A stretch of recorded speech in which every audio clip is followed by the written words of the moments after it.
Again, I want to stress that this is stuff that we've done before, but that we're going to modify and enhance the complexity so that you can kind of see how these things unfold.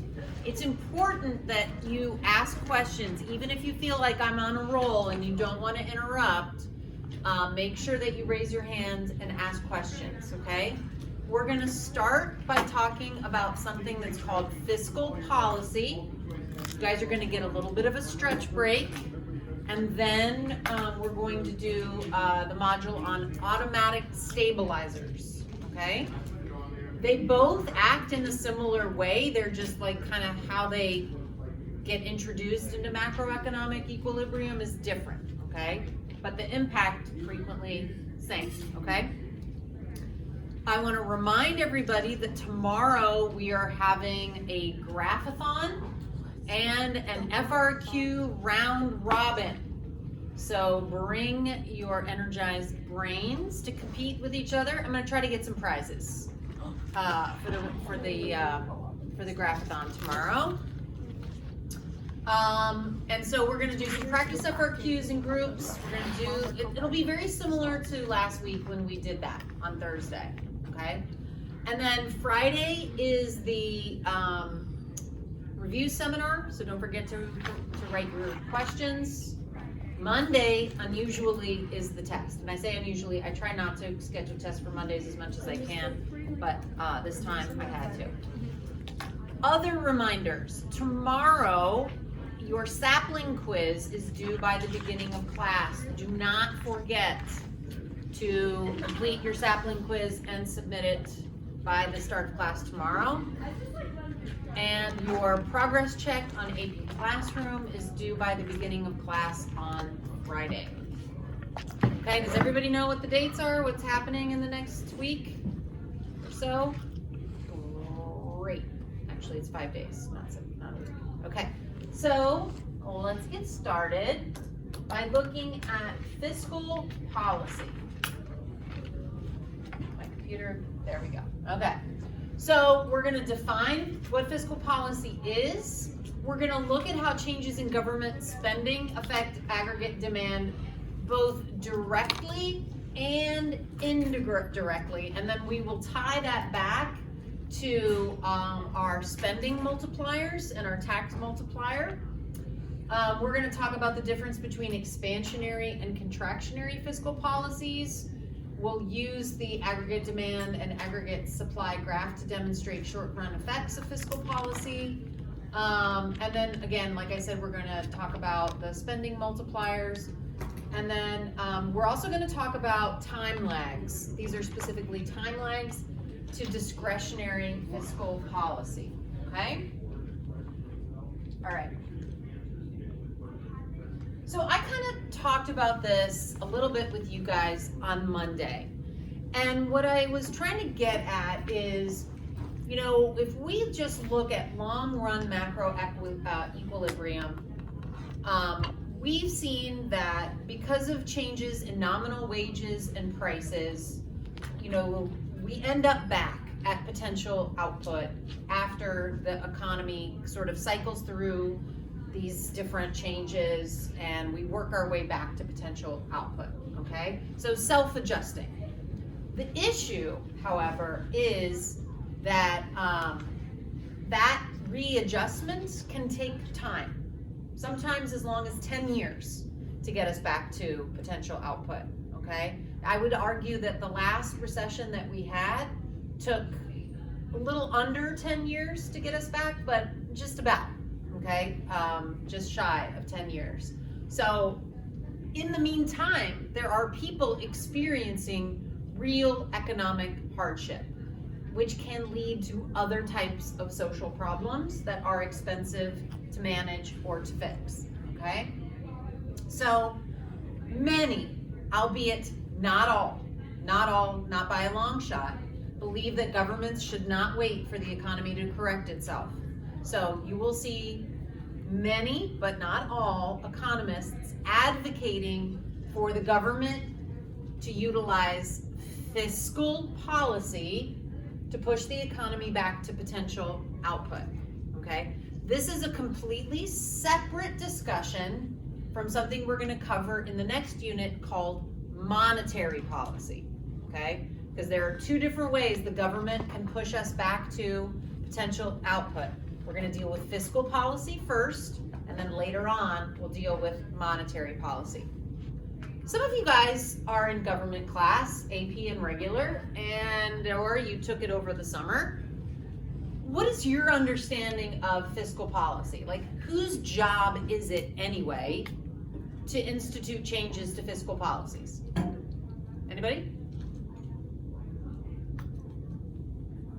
Okay, that's cool. Great. Can't wait to talk about that with Ms. Sang and Mr. Gerhardt. Fiscal policy is undertaken by primarily our Congress, okay? We're at the state level by our state legislatures. Okay, so primarily it is Congress, both the Senate and House of Reps, who are voting on spending bills or increases or decreases in our budget, or who are changing tax policies. And then it's up to the executive branch, okay, the president and the cabinet departments, etc., to execute that policy. Now the executive department can manipulate it a little bit on their own without the assistance of Congress, but that is usually, number one, not advisable, and number two, not particularly effective, okay? Gesundheit. All right, so let's get into it.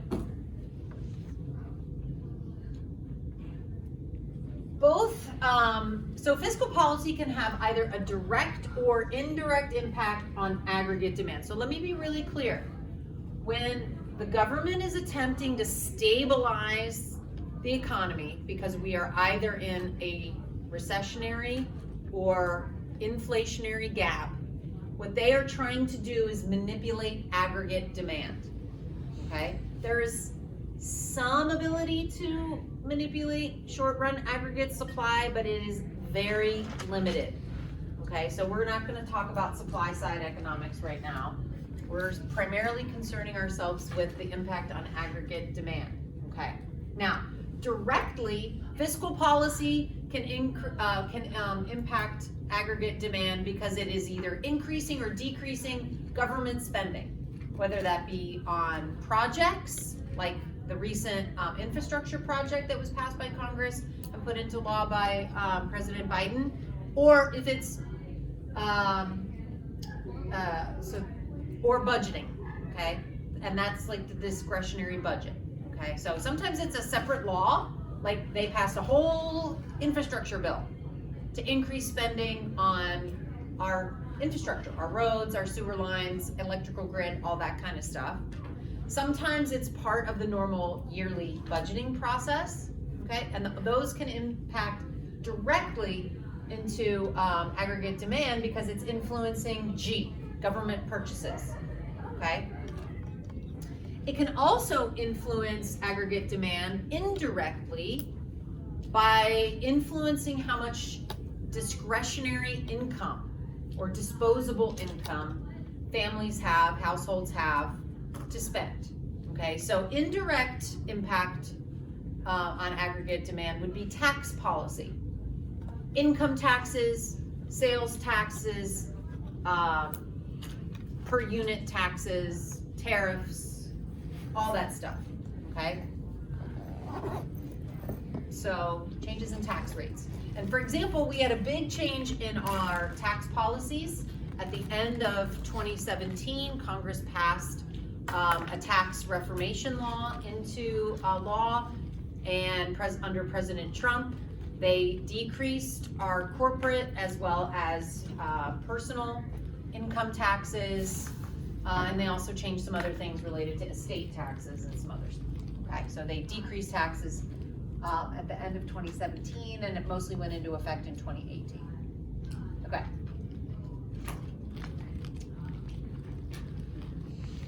So generally speaking, the government, if everything's going along just fine and we're at potential output, you won't hear a big hue and cry among the American electorate for them to do anything with government spending or with taxes, okay? Generally speaking, the government only takes on a special bill or a big change in the budget if they are trying to close a recessionary gap or an inflationary gap, okay?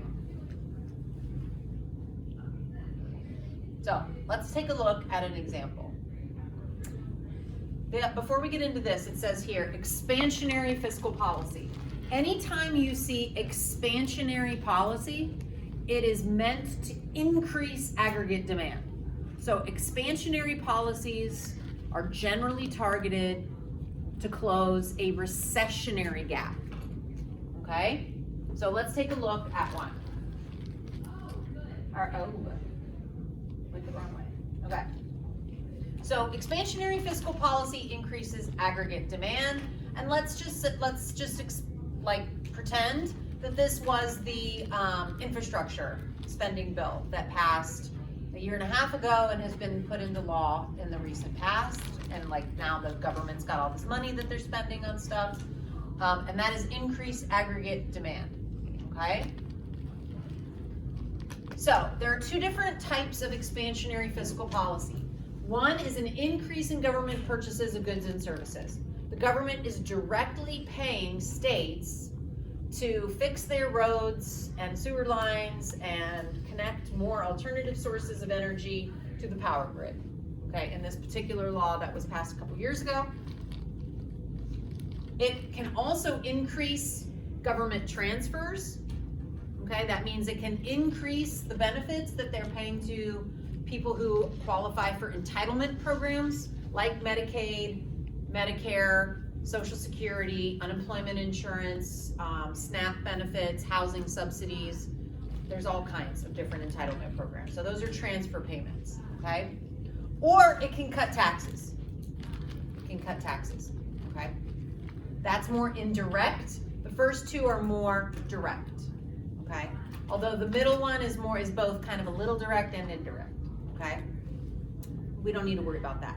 The point of it is that those are all different types of expansionary policies. Take note of what these are, okay? Because you will frequently be asked on a macro FRQ, okay, here's the situation. How